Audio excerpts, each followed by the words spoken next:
Pagoa latinezko fagus silvatica zuhaitz oso altuak eta luzeak dira. Europako, Asiako eta Ipar Amerikako eremu epeletan bizi direnak. Enborari dagokionez forma zilindrikoa dute, eta azala oso leuna. Hostoak 5-15 zentimetro tartean neurtzen dute luzeran eta zabaleran 4-10 zentimetro, bekiolo laburrarekin. Loreak frizz deitzen dira eta unisexualak dira, korola gabe. Arrak penduluak dira, pendukulu luze batekin eta emeak pendukulu laburrago batez hornituak daude.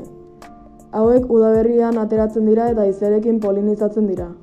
Fruitua aiukoa deitzen da eta oso txikia da.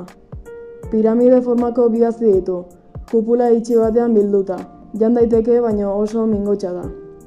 Erabilerari dagokionez, pagoen zura erabiltzen da altzariak egiteko, baina hostoak eta fruituak ere erabiltzen dira beste asmotarako.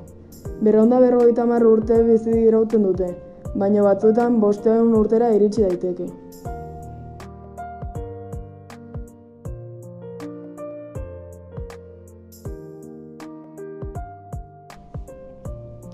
Eufobria generoa edo euskeraz esnebelarren generoa oso ugaria da landaren artean. Hauntz kurrumiloa da espezie horietako bat. Sendabelarra da. Oso erraz aurki daiteke, oso ugaria baita. Latexa dute. Latex hau batzuetan ongarria da eta beste batzuetan pozoitxoa izan daiteke. Zurtoen gorriska eta goiko aldean adaska bat dauka. Eta hosto biribilak ditu.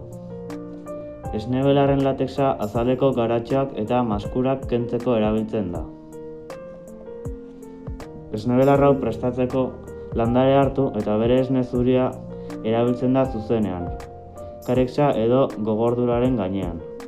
Justu karexaren gainean jarri behar da esnea. 3 aldiz egunean.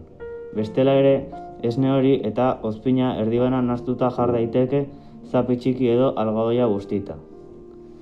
Gauez jartzea komeni da. Beste modu batera, flasko txiki bat hartu eta ahalik eta esne gehien sartu barruan. Itxi eta gorde. Bera bakarrik lortuko da eta hauts hori erabili behar da garatxoak kentzeko.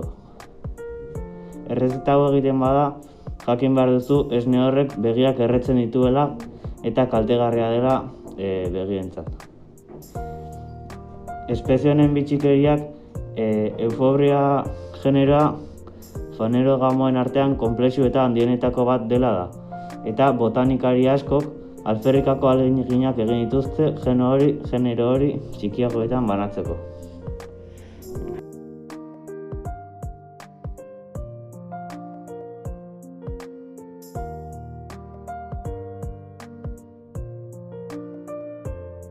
Txillarra. Kaluna vulgaris da txillarraren izen zientifikoa. Urte osoan berdea, gehienez ere metro bateko alturara iristen dena. Horpoa zurezkoa, eta hartatik kolore horiska edo gorriskako adar ugari ateratzen dira.